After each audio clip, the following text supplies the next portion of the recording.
బాబు, శ్రీ శ్రీ గోపాల్ దాస్ భజన మండలి ఒక సభ్యుని. అయితే ఈరోజు ఈ శ్మశాన వాటికలో ఉన్నటువంటి గోపాల్ దాస్ భజన మండలి దగ్గరికి సికింద్రాబాద్ జోనల్ కమిషనర్ శ్రీమతి మంగతాయర్ గారు, అదే మాదిరిగా కవాడిగూడ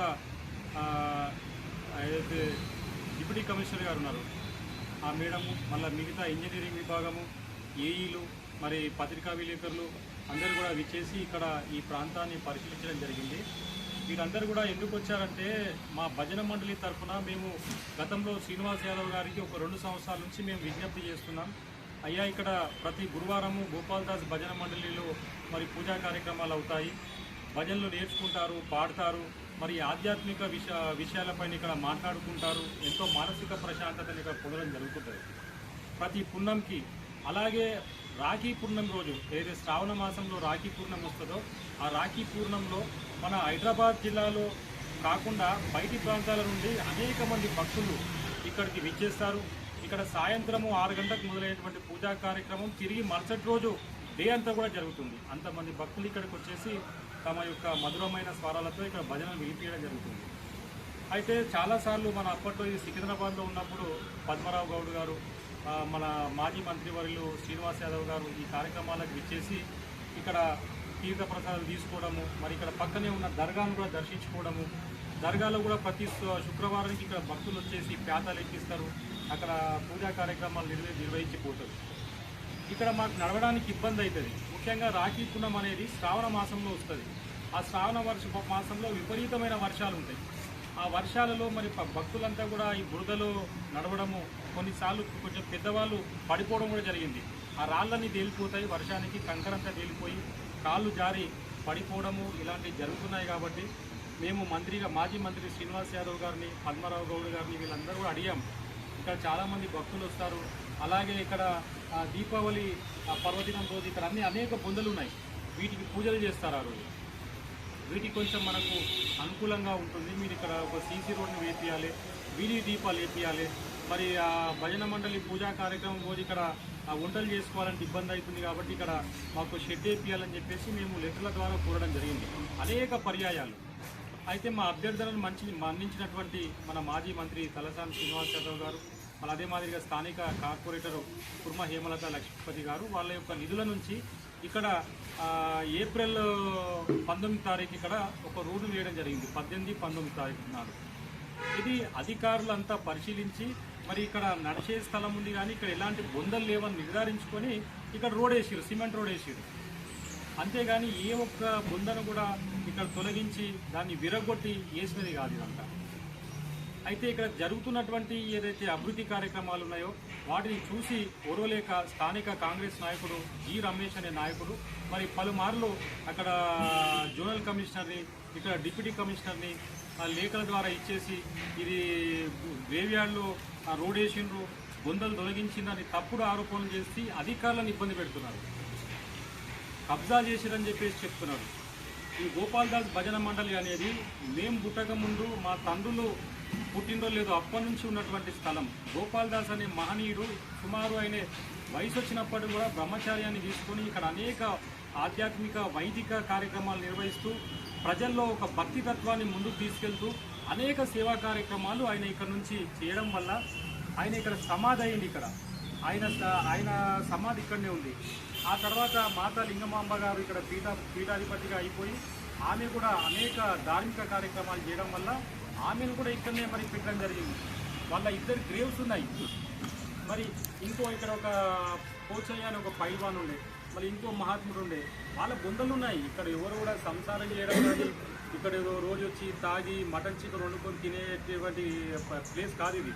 మరి ఆయన అజ్ఞాని, ఆయనకి ఏం తెలియదు, ఒక మంచి తెలియదు, ఒక కనీస జ్ఞానం లేదు. ఎక్కడైనా మీరు విని ఉంటారా? ఏదైనా ఒక బిల్డింగ్ కడితే దాన్ని ఇరగొట్టమని ఇస్తాం, ఏదైనా రోడ్ కబ్జా అయితే దాన్ని ఇరగొట్టమని ఇస్తాం అధికారులకు. ఎక్కడైనా కానీ వేసిన రోడ్డును తీయమని ఎవరైనా కంప్లైంట్ ఇస్తారా? ఇది నాకు తెలిసైతే ఫస్ట్ టైం వింటున్నా, రోడ్ వేసిన దాన్ని తీయాలని చెప్పడం. నిజంగా ఏదైనా ఇక్కడ అవకతవకలు జరిగితే, లేదు ఇక్కడ ఏదైనా గ్రేవ్స్ ఉంటే దాన్ని తీసేసి రోడ్ వేస్తే కనుక ఆ బొందల వాళ్ళు వచ్చేసి దాన్ని ఇమ్మీడియట్గా అడ్డుకుంటారు, పోలీస్ కంప్లైంట్ ఇస్తారు, మున్సిపల్ కాల్లో కంప్లైంట్ చేస్తారు. అలాంటిది ఏం జరగలేదు. ఇప్పటికి ఒక 2 months అయిపోయింది. అక్కడ నుంచి ఎంట్రన్స్ నుంచి అక్కడ వరకు రోడ్ వేయడం జరిగింది. దీనికి మధ్యలో కొన్ని గ్రేవ్స్ ఉన్నాయి, బుందలు ఉన్నాయి. మరి నిజంగా ఇక్కడ ఉన్నటువంటి నిర్వాహకులకు ఆ బుందలు తీసేసి రోడ్ వేయాలంటే ఇప్పుడు కనీసం ఒక 10 బుందలు తీసేయచ్చు. ఇక్కడ అడ్డం ఉన్నాయి. అలాంటిది ఏం జరగలేదు. బుందలు ఎట్లా ఉన్నాయో అట్లనే ఉన్నాయి. ఇక్కడ వచ్చే భక్తులకు మరి అంతిమ సంస్కారాలు నిర్వహించే వాళ్ళకు ఇబ్బంది కలగకూడదని చెప్పేసి రోడ్ వేయడం జరిగింది సౌలత్ కోసం. పోనీ ఈ బొందలగడ్డలు వేసిండ్రా, మరి ఇంకా ఎక్కడ వేయలేదా అంటే ప్రతి గ్రేవ్ యార్డ్లో ఇప్పుడు సీసీ రోడ్లు, స్థాన వాటికలు, మరుగుదొడ్లు, వీధి లైట్లు ఇవన్నీ కూడా ఏర్పాటు చేస్తుంది ప్రభుత్వం. ఎందుకంటే అక్కడికి వచ్చే ప్రజలు బాధలో ఉంటారు. వాళ్ళు అక్కడికి వచ్చి మళ్ళీ ఇక్కడ సౌకర్యాలు సరిగా లేవని ఇబ్బంది పడితే బాగుంటుందని చెప్పేసి ఇక్కడ రోడ్లు వేస్తున్నారు. మరి కనీస జ్ఞానం లేకుండా ఒక అజ్ఞానిలాగా మరి ఆయనకి ఏమైనా డబ్బులు కావాలంటే మమ్మల్ని అడగాలి. ఇప్పటికీ ఎంతో మంది మీద మరి కాంగ్రెస్ పార్టీ నాయకులని చెప్పుకొని కంప్లైంట్లు ఇచ్చి డబ్బులు తినకుండా వాళ్ళని పీడిస్తున్నాడు.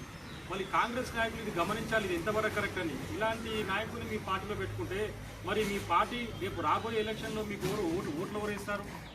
ఈ భజన మండలిలో, ఈ బల్సాల్పేట్ డివిజన్లో కానీ, శరత్ నగర్ కాన్స్టిట్యున్సీలో కానీ వేలాది మంది భక్తులు ఉన్నారు.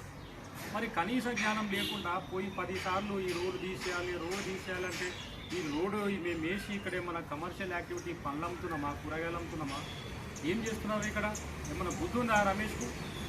ఈ మాదిరిగా ఇక్కడ ఆయన యాక్టివిటీస్ ఉన్నాయి కాబట్టి దయచేసి అధికారులను ఇబ్బంది పెడుతుంది, ఇక్కడికి వచ్చే భక్తులను ఇబ్బంది పెడుతున్నాడు, ఆ స్థానిక కార్పొరేటర్ని ఇబ్బంది పెడుతున్నాడు. మరి ఈరోజు శ్రీనివాస్ యాదవ్ దయదలిచి ఒక ఇల్లు ఇస్తే ఆ డబుల్ బెడ్రూమ్లో అలా ఉంటూ ఇక్కడ పబ్బం గడుపుకుంటూ మరి ఇక్కడ బుందలగడ్డకి ఆయనకి ఏం సంబంధం? మేము చిన్నప్పటి నుంచి ఇక్కడ పుట్టి పెరిగి ఈ బొందలగడ్డలో ఎన్నో కబ్జాలు అవుతుంటే వాటన్నిటిని అడ్డుకున్నాం, వాటన్నిటిని కాపాడినాం, బొందలగడ్డను కాపాడినాం. ఇక్కడ అదిగాక పక్కన అక్కడ ఒక గుడి ఉంటే ఆ గుడి పక్కన ఉన్నటువంటి కంపౌండ్ వాళ్ళంతా కూడా డిమాలిషన్ చేయడం జరిగింది. ఎవరు?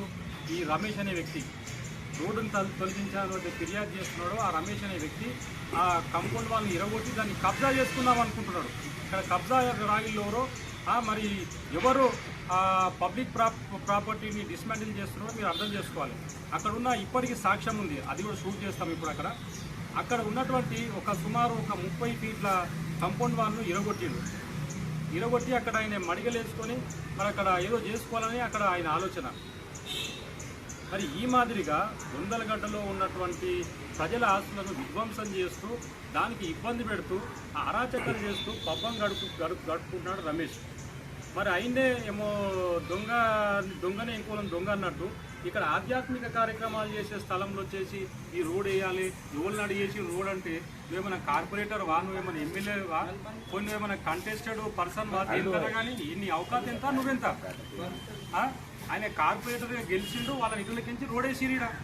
నువ్వేమైనా మంచి పని చెప్పి ఇక్కడ గోపాల్దాస్ భజన మండలికి వేలాది మంది భక్తులు వస్తున్నారు, నీతో నైతింగ్ ఇక్కడ సౌకర్యం చెప్పి నీ పేరు రాసుకో డొనేటెడ్ బై రమేష్ అని. అది చేత కాకుండా ఈడబడతాడ కంప్లైంట్లు ఇచ్చి వీడు పైసలు ఇస్తాడేమో వాడు పైసలు ఇస్తాడేమో అని ఇట్లా దౌర్జన్యం దుర్మార్గం చేస్తున్నారు ఇప్పుడు కాంగ్రెస్ నాయకుడు రమేష్. మరి ముఖ్యంగా నేను ఒకటే కోరుతున్నాను, స్థానికంగా ఉండే కాంగ్రెస్ పెద్దలకి గమనించాలి. మరి ప్రజలకు సంబంధించినటువంటి ఒక ప్రార్థనా స్థలాలు, ఒక దర్గా మీద ఒక మండలి పైన దౌర్జన్యం చేస్తున్నాడు. రోజుకు దౌర్జన్యాలు ఎక్కువైపోతున్నాయి. ఆడ ఎవరో కట్టిన గుడిని నా గుడి అని చెప్పేసి దాన్ని కబ్జా చేసుకునే ప్రయత్నం చేస్తున్నాడు. ఇవన్నీ తగిన చర్యలు కావని హెచ్చరిస్తున్నాం. మేము చూస్తూ ఊరుకోమో. మరి ఇక్కడ సంబంధించిన హిందూ సంఘాలు ఎన్నున్నాయో ఆ హిందూ సంఘాలు కానీ మిగతా నాయకులు మిగతా ఆధ్యాత్మిక సంఘాలు కానీ అన్నీ ఏకమైతే నువ్వు కొట్టుకోబోతావు గాలిలా. మరి ఖబర్దారాన్ని మేము హెచ్చరిస్తున్నాము. నీ పద్ధతి మార్చుకుంటే నువ్వు మంచిగా ఉంటావు, లేకపోతే మరి ఏమవుతుందో ఆ భగవంతుడు దేవుడే చూస్తాడు, గోపాల్దాస్ చూసుకుంటాడు, హజరత్ బాబా చూసుకుంటాడు. మరి మేము వాళ్ళకే అప్పచెప్తాం నీ కార్యక్రమాలన్నీ. అక్కడ శ్రీనివాస్ యాదవ్ గారు పాపం మంచి మనసుతోని ఈ యొక్క స్థలంలో ఖైదాలు ఏరుకునే వాళ్లకు, మళ్ళీ అక్కడ ఉండే పొట్టిశ్రామ్ నగర్ వాళ్లకు ఒక 12 అంతస్తుల డబుల్ బెడ్రూమ్ 2 BHK కట్టించిండు. మరి అక్కడ ఇల్లు అలాట్ అయిన వాళ్ళు, ఏదైతే లంక బస్తీ ఉందో లంక బస్తీలో ఇల్లు అలాట్ అయిన వాళ్ళు అక్కడనే సుమారు 1 ఎకరం జాగాను కబ్జా చేసుకొని చెత్తనంతా పెట్టేసి అక్కడ కమర్షియల్ వ్యాపారం చేస్తున్నారు. మరి ఆయన మీద దాని మీద ఈయన కంప్లైంట్ ఈయనకి అది కళ్ళు కనబడతలేవా, లేకపోతే ఈయనకి వినబడతలేవా? ఆడ కాపలాదు వాచ్మెన్లు ఇక్కడ కూర్చుంటాడు. ఆ లోపల అనేక అక్రమ కార్యక్రమాలు, అసాంఘిక కార్యక్రమాలు జరుగుతుంటాయి. అక్కడ కమర్షియల్ యాక్టివిటీ, రాగ్ పిక్కర్ అంతా చెత్త చిన్నరం తెచ్చి అక్కడ పెట్టి వస్తువులను తెచ్చేసి అక్కడ పడేసి అవన్నీ అమ్ముకొని వాళ్ళ దగ్గర కొన్ని అమ్ముకునే ఒక వ్యాపారం, స్క్రాప్ వ్యాపారం జరుగుతుంది. మరి మీకు ఇల్లు వచ్చినాక మీరు అక్కడ వ్యాపారం చేసుకునే స్వేచ్ఛను, హక్కును ఎవరిచ్చిరని నేను అడుగుతున్నాను. మరి నిజంగా అధికారులు కూడా గుర్తించాలి. మరొకసారి నేను అధికారులకు ధన్యవాదాలు తెలియజేస్తున్నాను. మరి ఇక్కడికి విచ్చేసి మరి ఇదంతా పరిశీలించి ఎలాంటి అవకతవకలు లేవు, ఎలాంటి అది లేదు మరి అని చెప్పేసి వాళ్ళు తగిన ఇన్స్ట్రక్షన్స్ ఇవ్వడం జరిగింది. ఈ యొక్క గోపాల్దాస్ భజన మండలి అనేది సుమారు ఒక 100 సంవత్సరాల నుంచి మహాత్ముడు ఇక్కడ ఉన్నటువంటి స్థలం. నిన్నగాక ముందు వచ్చిన వాళ్ళకు మీకు ఇల్లు కట్టించారు, మీకు అనేక సౌకర్యాలు కల్పించారు. మరి ఒక ఆధ్యాత్మికంగా ఉన్నటువంటి గోపాల్దాస్ భజన మండలి దర్గాకు వాళ్ళు భక్తులు చందాలు వేసుకొని కుండం వేసుకొని దాన్ని అది చేసుకుంటే అది ఎవరినని చేసుకున్నారు, నీకు ఎవరిచ్చారు పర్మిషన్ అంటే నువ్వు నేను అడగనీకి ఒక మున్సిపల్ అధికారివా, లేకపోతే ఎంఆర్ఓ, రెవెన్యూ అధికారివా, లేకపోతే స్థానిక కార్పొరేటర్ వా, నువ్వు ఇన్నెందుకు అడుగుతాం? నువ్వు మా బస్సుకి సంబంధమే లేదు, నువ్వు ఈ బొందలగడ్డకి నీకు సంబంధమే లేదు. అయినా కానీ మర్యాద ఇస్తున్నాం పోనీమని చెప్పేసి ఫస్ట్ అక్కడ ఉన్నటువంటి చెత్త డంపింగ్ ఏదైతే జరుగుతుంది, స్క్రాప్ వ్యాపారం జరుగుతుంది, ఈ బొందలగడ్డకు ఏదైతే కంపౌండ్ వాళ్ళు చుట్టుముట్టు వ్యాపారాలు చేస్తున్నారో అవిటి మీద నువ్వు కంప్లైంట్ ఇయ్యి. నువ్వు నాయకునివైతే నీకు చేతనైతే అవిటిని దీపి. వాళ్ళు తంతరు పోతే కాబట్టి అది చేతగాక ఇక్కడ భజన చేసుకుంటోళ్ళు, పూజన చేసుకుంటోళ్ళు వచ్చి వాళ్ళ మీద డాగేసుకున్నావు. అది మంచిది కాదు. దేవుడు ఉన్నాడు, చూస్తాడు నిన్ను, నీ పని ఖచ్చితంగా అవుతుంది. ఏమవుతావో అది నీకే తెలుస్తుంది. మరొకసారి ఇక్కడికి వస్తే మాత్రం ఊరుకునే ప్రసక్తి లేదని ఈ సందర్భంగా తెలుస్తున్నా. జై భీమ్, జై భారత్.